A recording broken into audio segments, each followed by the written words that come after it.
What's up everyone? Today's video will be on 6 lights. Now when patch 10.2 hit, this build was really good, but over the weekend it has blown up as challenger players have figured out the most optimized versions. And today I'm here to share that information with you. My name is Jinx JK. Let's get to it. So in order, we're going to be taking a look at the build with item priorities and understanding power spikes as it directly correlates with our leveling strategy for the build. Then we're going to take a look at the late game transitions so you can secure that first place. If you like what you're seeing, make sure to hit the like button and do subscribe so you can keep up to date with the most current meta comps. I do post weekly videos. Do make sure to check out twitch.tv/JinxJK as I go through my thought process and answer any questions you might have. So this is the standard level 8 composition that you'll be going for almost every single game. You'll notice we're not using the Lucian here because this is just more reliable and consistent. The reason why this is so good is because of the items, so let's talk item priority. Up first, you're looking to grab the Kinsu's Rage Blade, then the Runon's Hurricane. What this does is it allows silver bolts to proc on multiple units. And up next, you're looking to grab QSS. This item is so good in this current patch. Late game, you have a Moomoo's running around, you have Malphites jumping everywhere, and Nautilus just digging trenches for your carry. Build the QSS. Up next, you do want to get the Guardian Angel. This just allows the Yorick to ult multiple times, making him your late game carry. So on that first carousel, you'll want to look to grab a recurve bow, as you do need two, one for the Rage Blade, one for the Runon's Hurricane. Now we need to understand power spikes so you know exactly when to start saving to push for that level 8 and 9. So we're going to be working backwards. The most important power spike to understand is the level 7 one, and that's where you're looking to get 6 lights with either the Leona or the Karma. Scout for the lobby. Do you need mystics? Then you're going to be looking to play the Karma.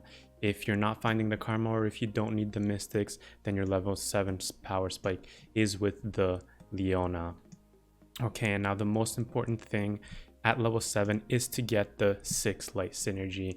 What this means is you need one of the 4 costs, either the Yorick or the Lucian. And here's where our leveling guide will come into play. Okay, the most important roll down is at level 7. We want maximum odds of hitting 4 costs and a lot of gold to do so, because we need to hit either the Yorick or the Lucian, giving us our 6 light synergy online. Now, with lights, it's hard to win streak with them. So as an advanced player, what you can look to do is get a lose streak going, right? So during all the round 2 stages, you want to try to get a lose streak up until Krugs, and you're looking to not drop below 50 HP. That's the sweet spot. So when I'm playing this build well, I'm over here going for level 7, rolling down to 10 gold, and I have between 50 and 60 HP left. Now, as a beginner player, don't worry about the lose streak. Focus more on just upgrading whatever units you get and keep your board strong to minimize HP loss. Let's talk leveling. So we are not touching the level up button. We just want to economy as much as we can.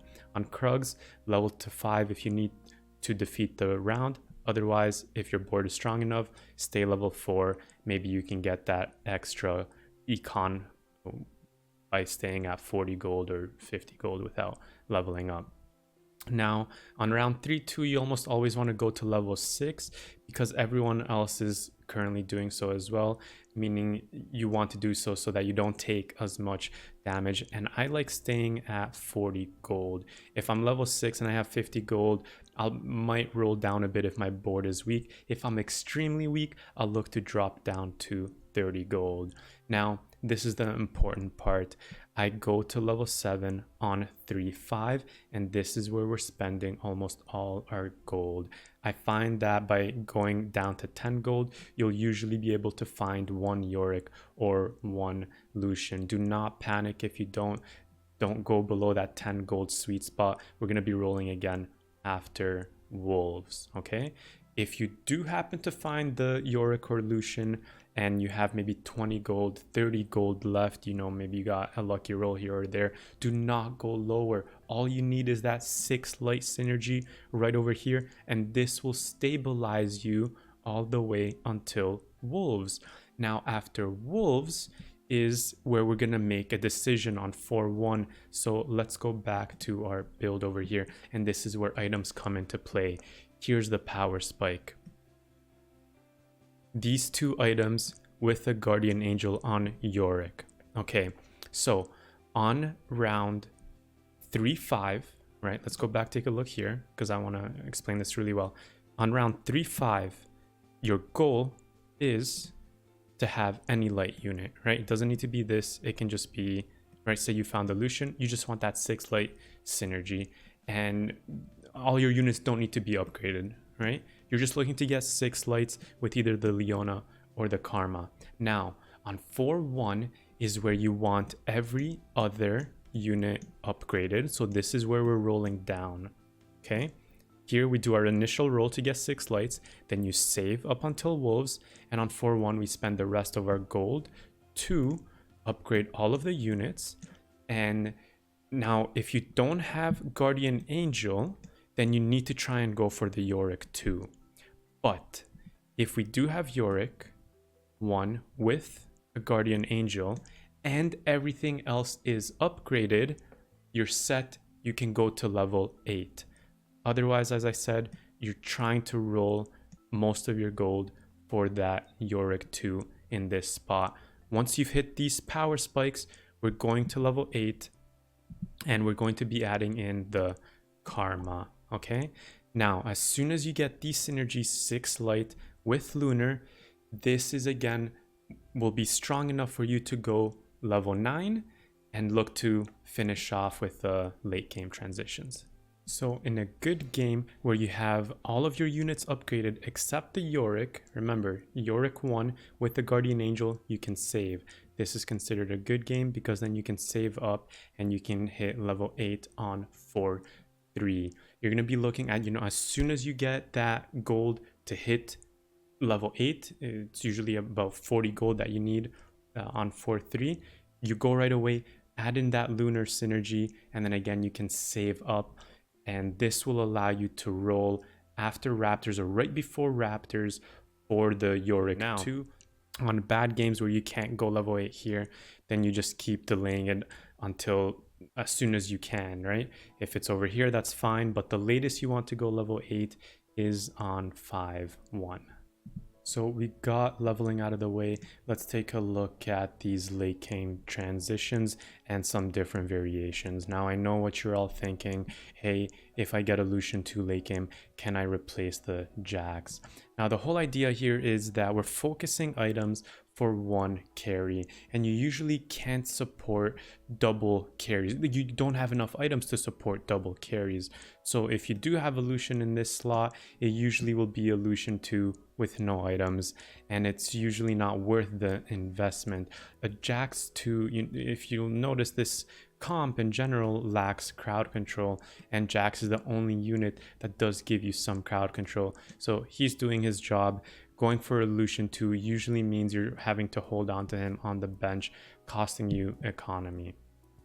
Okay, but let's talk about scenarios where you're going to be using the Lucian over the Vayne, and that's going to be dependent on items, right? If you're never hitting a rod, you're never hitting those cloaks, you can't get these 2 items online, but you're getting maybe multiple BF swords, this is where Lucian comes in play.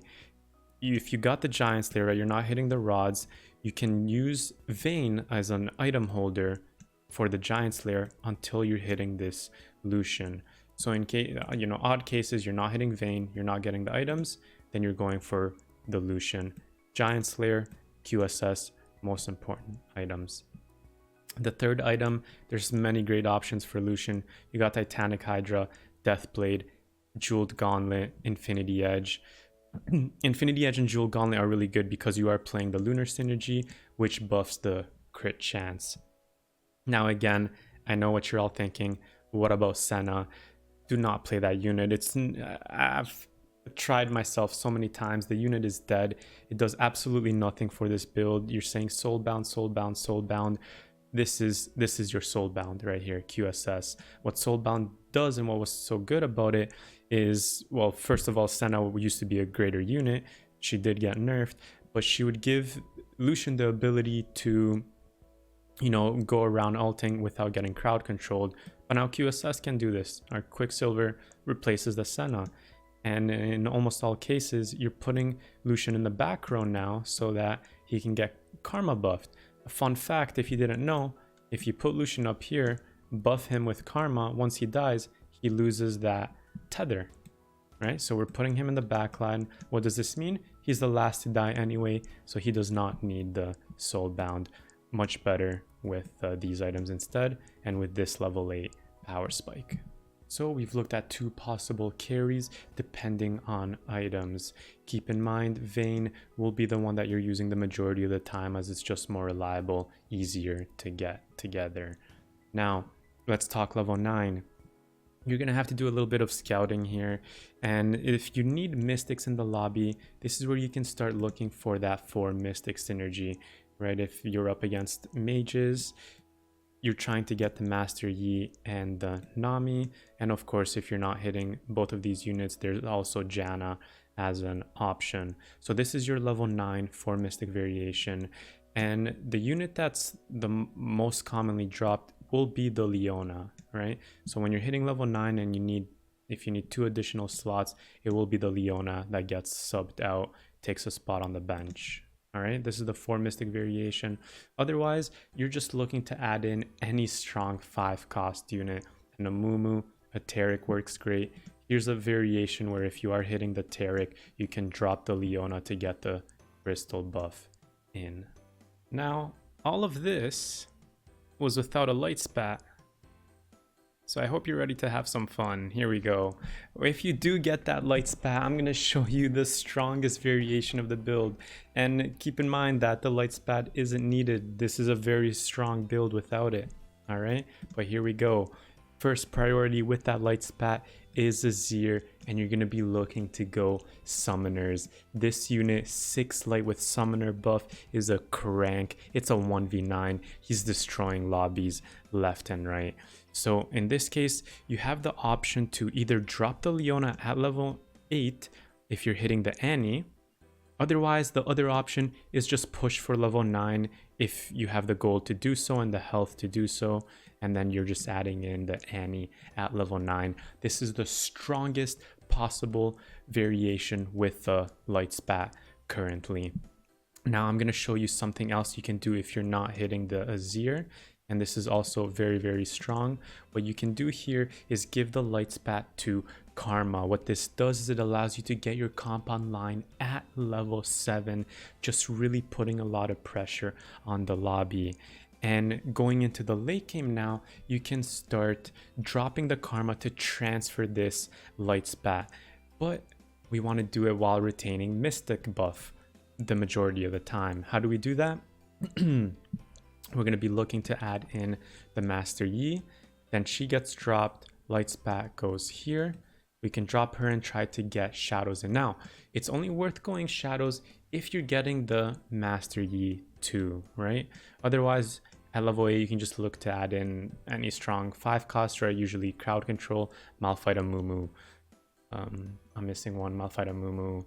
Taric is always a really good option as well, okay? But if you got that Master Yi 2 online, we're transferring, and now we can drop these 2 for Shadows. You want to look to grab Scion and any Shadow that you're getting.